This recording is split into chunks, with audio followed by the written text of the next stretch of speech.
Bienvenidos a esta entrega de Las Cuentas Claras, el espacio donde la economía local cobra vida. Traemos a sus pantallas el pulso de nuestros negocios, emprendedores y oportunidades que marcan el rumbo de nuestra comunidad. Esta semana poniendo el foco en el índice de precios de consumo en Ourense, explorando su impacto en negocios, hogares y sectores clave. De la mano del economista Raúl Casas, su experiencia confiere una perspectiva analítica de precisión, hacemos un repaso riguroso de este fenómeno macroeconómico de relevancia y de su impacto en Ourense. Y mucho más, tecnología, negocios, análisis, quédense con nosotros.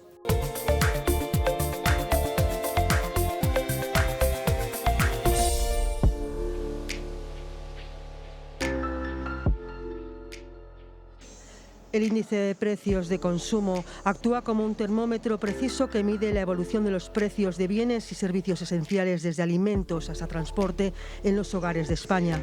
Calculado por el Instituto Nacional de Estadística, este indicador clave agrega y estandariza datos, ofreciendo una medición uniforme de la inflación. Sin embargo, las dinámicas económicas locales revelan diferencias significativas no captadas plenamente por el IPC general, lo que puede influir en la competitividad de regiones como Ourense frente a otras áreas metropolitanas.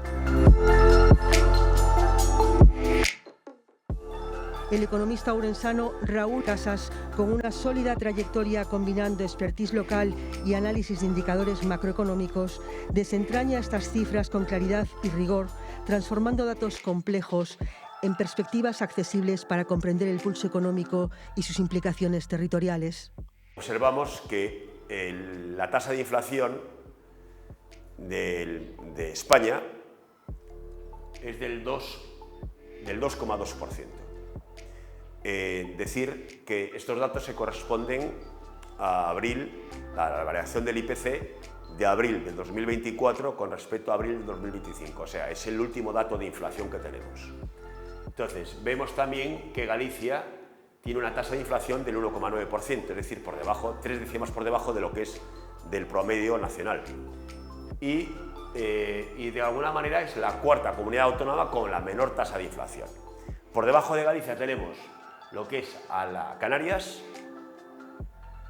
1 décima por debajo, 2 décimas por debajo Castilla y León y 4 décimas por debajo la región de Murcia.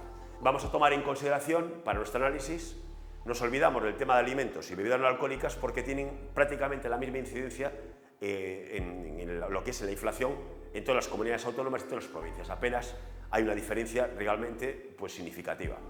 Y nos centramos fundamentalmente en 5 subgrupos, que son, por orden, que lo habíamos visto antes, de ponderación tenemos, en primer lugar, los restaurantes y hoteles.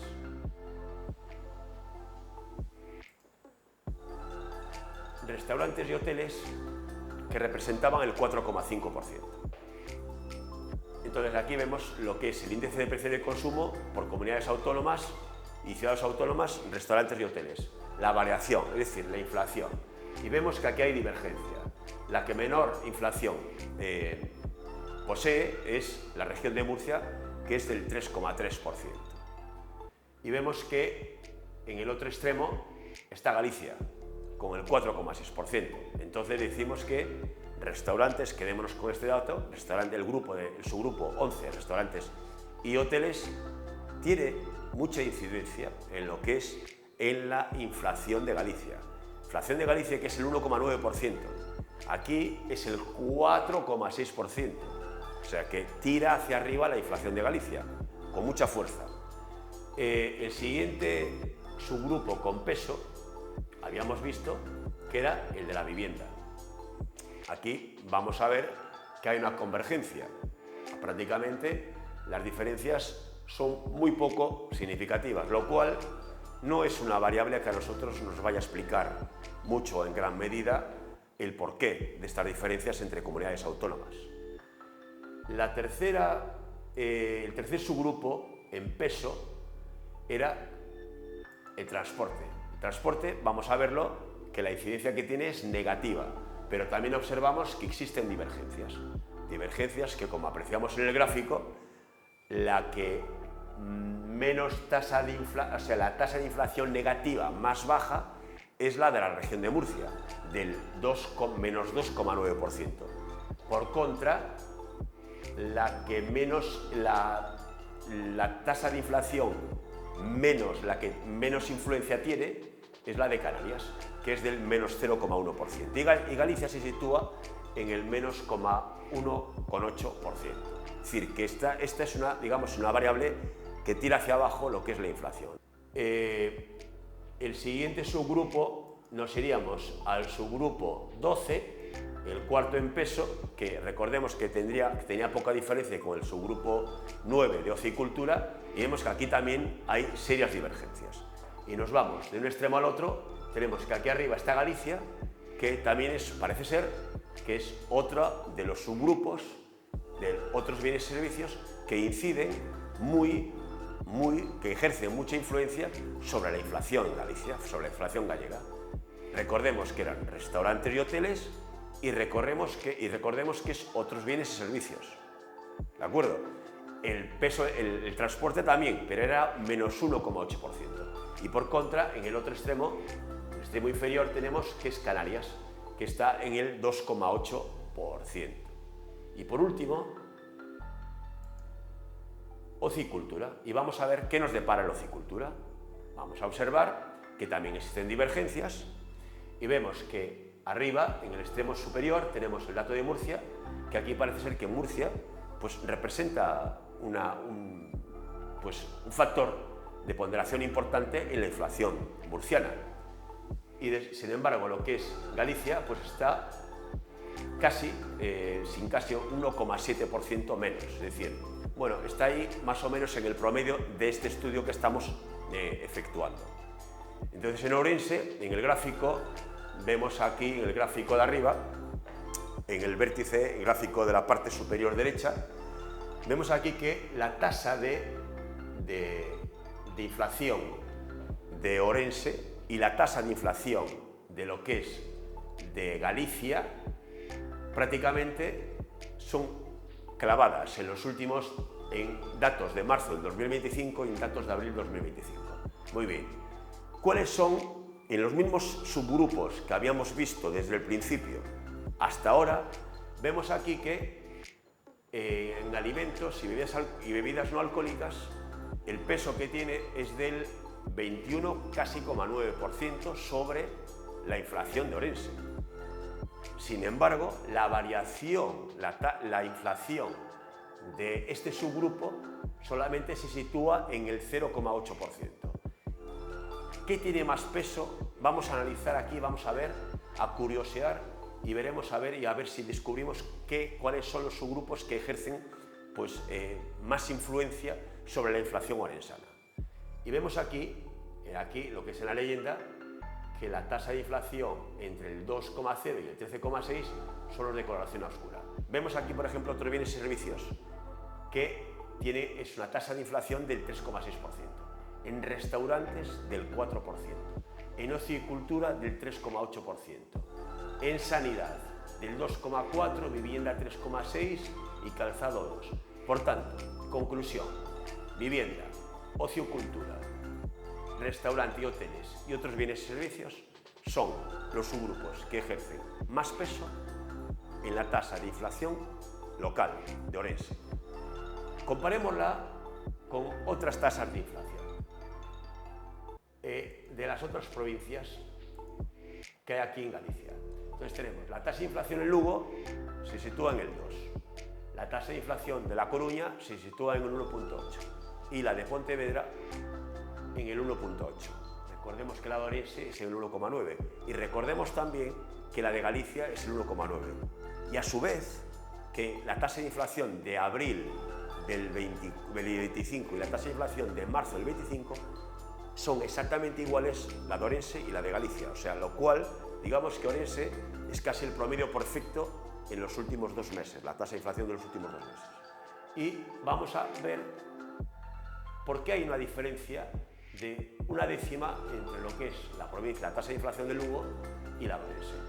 Bien, pues aquí ya hay unos cambios, porque vemos que los alimentos tienen menor peso, tienen una tasa de inflación ligeramente, creo recordar que son 3 décimas más por encima de lo que la de Orense.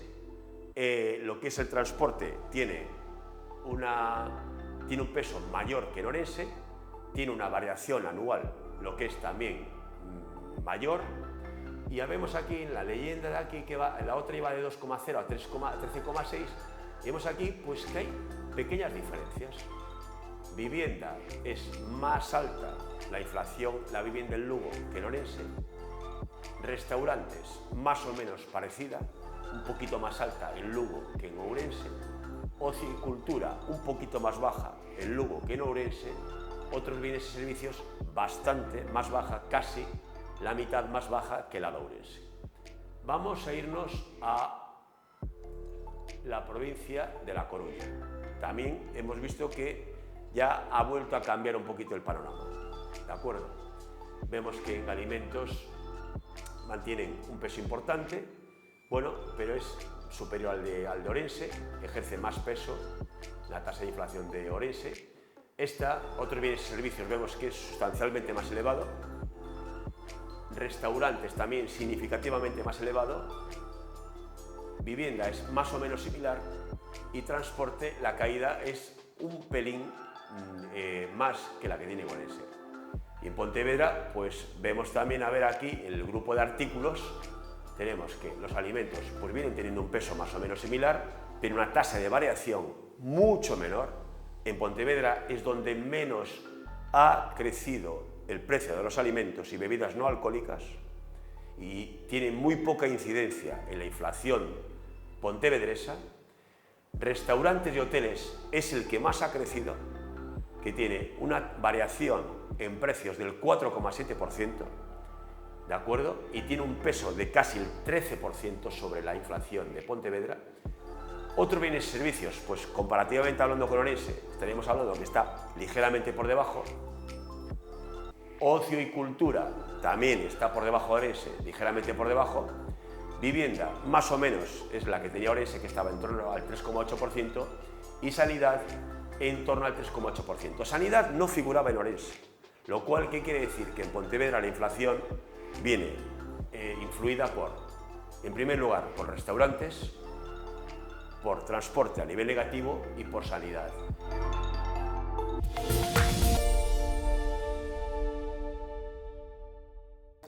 Vayamos ahora a nuestro particular universo Tech, un jardín inteligente impulsado por tecnología de la NASA.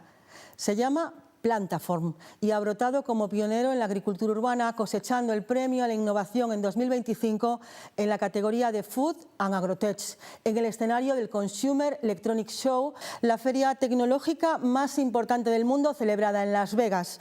Su uso promete regar el mercado con un enfoque fresco y rentable. Acompáñennos a despejar su impacto económico y sus usos prácticos.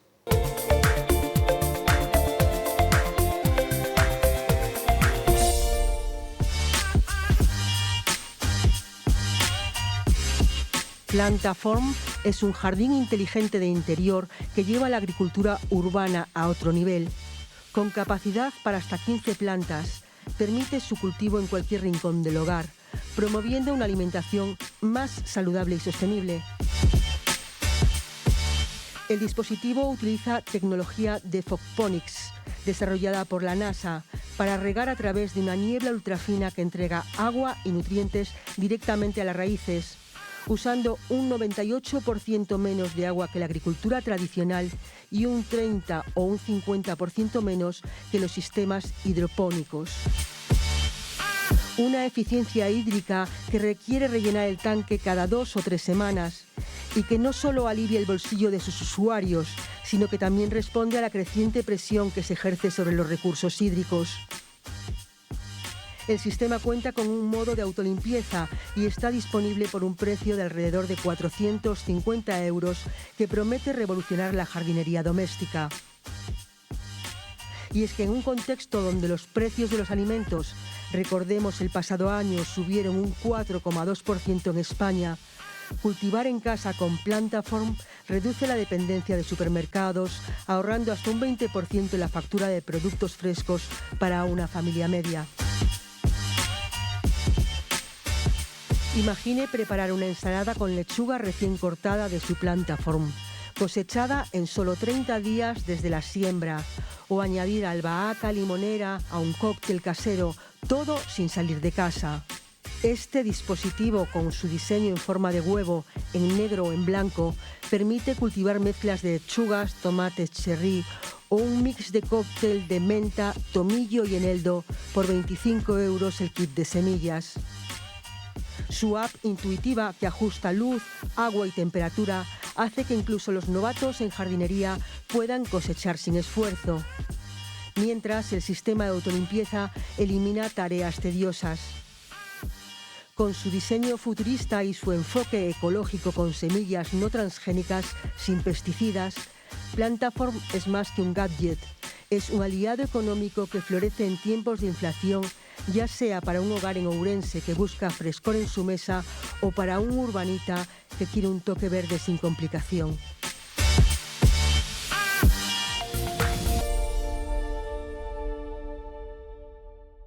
Un cambio que promete redibujar el equilibrio entre el trabajo y la vida. La jornada laboral de 37,5 horas aprobada por el Gobierno de España está a punto de transformar este 2025. Para los trabajadores es un sueño de más tiempo libre sin perder salario, pero para las pequeñas y medianas empresas, el alma de esta provincia, es un desafío que podría cambiarlo todo. ¿Cómo afrontarán los pequeños negocios de Ourense esta nueva era? Hoy, en Las Cuentas Claras, desentrañamos el impacto económico, los sectores en la cuerda floja y las estrategias para salir adelante.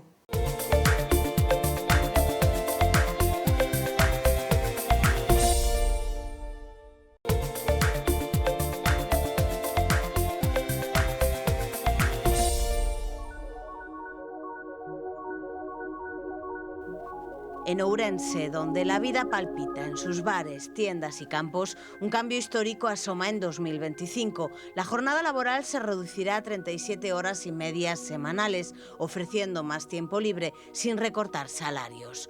Pero para las pequeñas y medianas empresas, el corazón económico de esta provincia, este avance es un desafío que pone a prueba su resiliencia.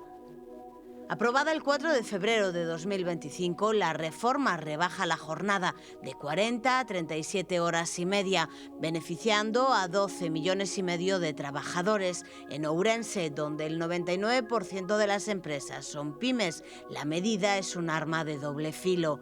Sin reducción salarial, el costo por hora trabajada aumenta un 5%. Para una empresa con 10 empleados, esto supone hasta 15.000 € adicionales al año.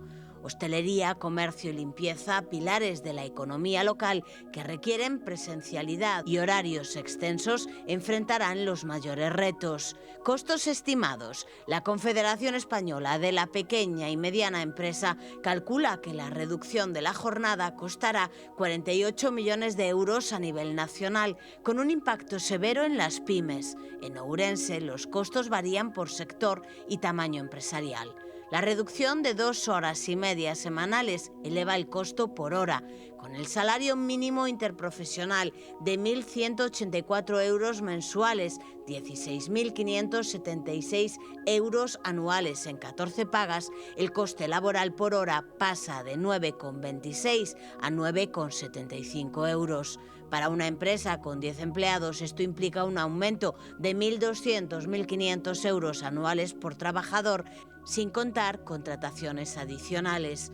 La hostelería, con horarios extendidos, podría ver sus gastos operativos subir entre un 20% y un 40% al contratar más personal o pagar horas extras. Los comercios minoristas, como tiendas de ropa o alimentación, necesitarán reestructurar horarios o ampliar plantillas, una tarea ardua para negocios con márgenes estrechos. Además, y según el Centro de Estudios Económicos del Sector Privado, contratar nuevo personal eleva los costos laborales entre un 22 y un 36%, mientras que las horas extras pueden incrementar hasta un 40%. Así, una empresa hostelera con 5 empleados podría enfrentar entre 6.000 y 10.000 euros anuales adicionales.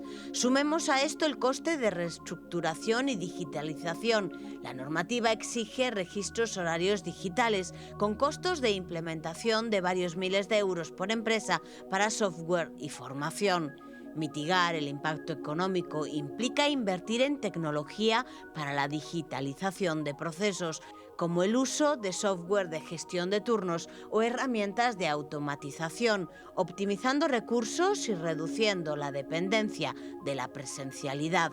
Por ejemplo, un restaurante podría implementar sistemas de pedidos online para reducir la carga de trabajo presencial.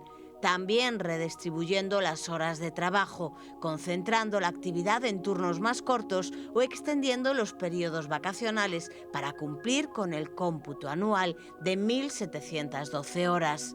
En fin, la jornada de 37 horas y media es un sueño de equilibrio que en Ourense escribirá su propia historia, una de resistencia, innovación y adaptación, porque aquí el trabajo no solo sostiene, sino que transforma.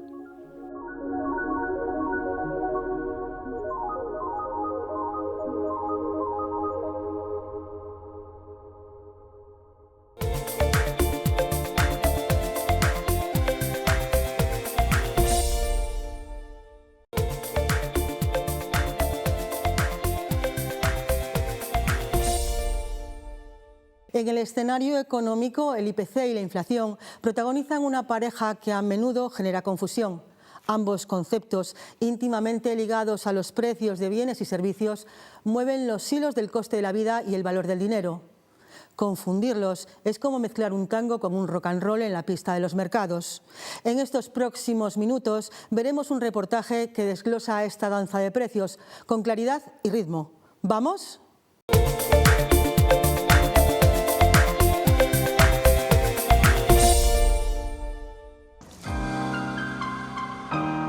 El IPC o índice de precios de consumo es una especie de metrónomo que mide cómo evolucionan los precios de los bienes y servicios que consumen los residentes en el país. En esencia, es el termómetro del coste de la vida, un indicador que el Instituto Nacional de Estadística actualiza mensualmente con la precisión de un relojero.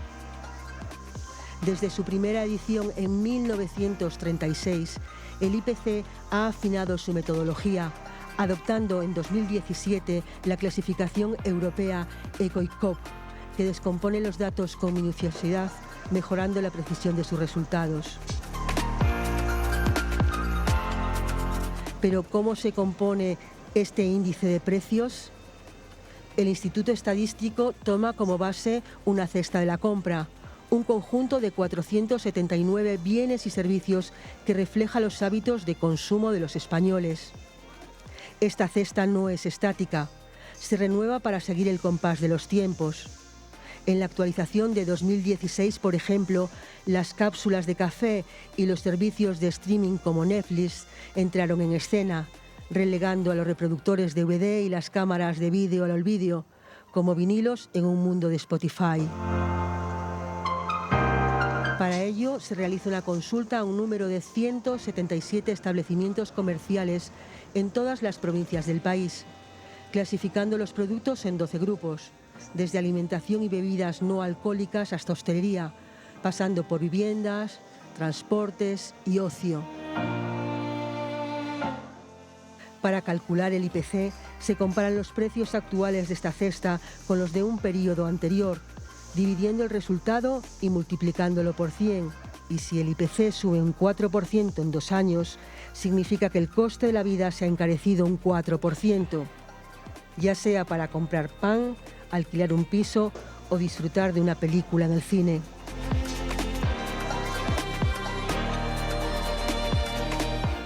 Este compás del IPC es crucial para que empresas y Estado ajusten salarios, evitando que los trabajadores pierdan poder adquisitivo cuando los precios suben. Es, en definitiva, una especie de director de orquesta que mantiene el equilibrio económico. Y si el IPC es la partitura, la inflación es el crescendo cuando los precios se disparan.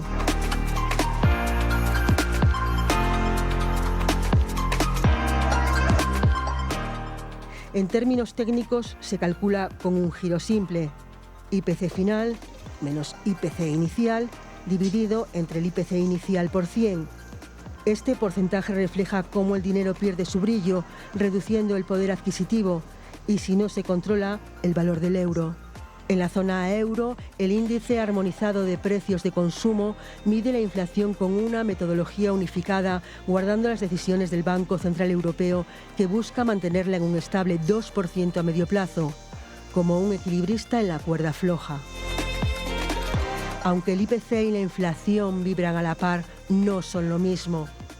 El IPC, con su cesta de bienes y su meticulosa medición, nos dice cómo evoluciona el coste de la vida, mientras que la inflación nos advierte cuando ese coste amenaza con desbordar el escenario. Un IPC al alza no siempre implica inflación galopante, pero es un indicador clave para detectarla, como el termómetro que alerta de la fiebre. En un mundo donde el poder adquisitivo es la entrada para disfrutar de la obra, entender estos conceptos es clave para no quedarse fuera de la función.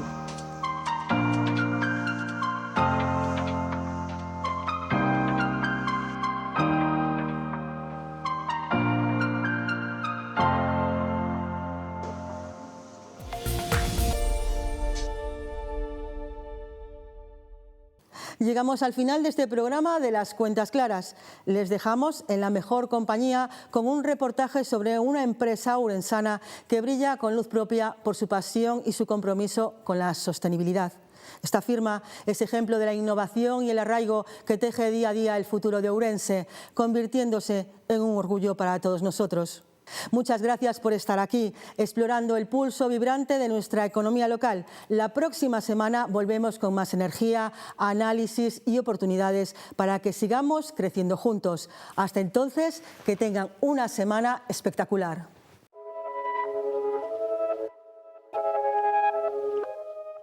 La pistería Autorreparaciones Gustei es todo un referente en el mundo del motor, un negocio con 30 años de historia a sus espaldas, una trayectoria en la que se han distinguido por ofrecer a sus clientes la mejor calidad en todas sus reparaciones, utilizando herramientas de primeras marcas y un sistema de calidad.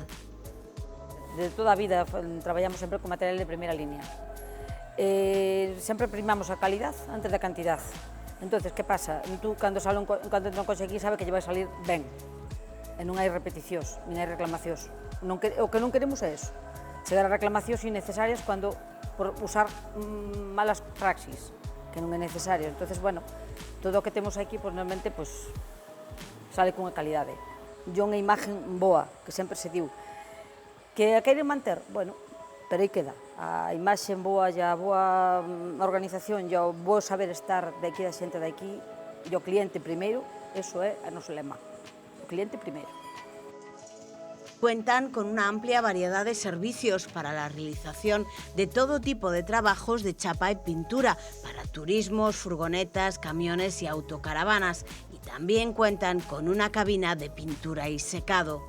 En Autorreparaciones Gustei se encargan de la reparación, saneamiento y acondicionamiento de chapa y pintura, ofreciendo todo tipo de facilidades al cliente, como vehículo de sustitución, recogida y entrega de vehículo o unas instalaciones de fácil acceso. Son conscientes de la importancia que tienen los tiempos de trabajo en su profesión. Por eso planifican con el cliente el proceso de reparación para amoldarse a sus necesidades y causar así las menores molestias posibles.